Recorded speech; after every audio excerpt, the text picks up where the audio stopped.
అన్నంలోకి కానీ ఇడ్లీ దోశల్లోకి కానీ ఈజీగా సింపుల్గా చేసుకునే చట్నీ చూపిస్తానండి.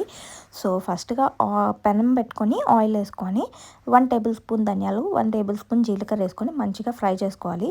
అవి మంచిగా ఫ్రై అయ్యాక వెల్లుల్లి 3 రెబ్బలు అండ్ చిల్లీస్ మన టేస్ట్ తగ్గట్టు వేసుకొని అవి కూడా మంచిగా ఫ్రై చేసుకోవాలి.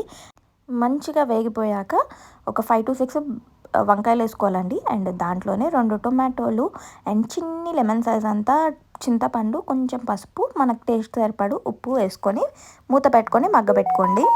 వేయించిన పల్లీలు కూడా వేసుకోవాలి. బట్ నేను ఇందాకే పల్లీ పచ్చడి చేశాననమాట. సో అందుకనే కొన్ని పల్లీలు తీసి పక్కన పెట్టా. సో అదే గిన్నెలో పల్లీలు వేసేసి మొత్తం మంచిగా మిక్సీ పట్టి ఉప్పు కారం అన్నీ సరిపోయాయో లేదో చూసుకొని కీరా దోసకాయ ముక్కలు చిన్న చిన్నగా కట్ చేసుకొని యాడ్ చేసుకోవడమే.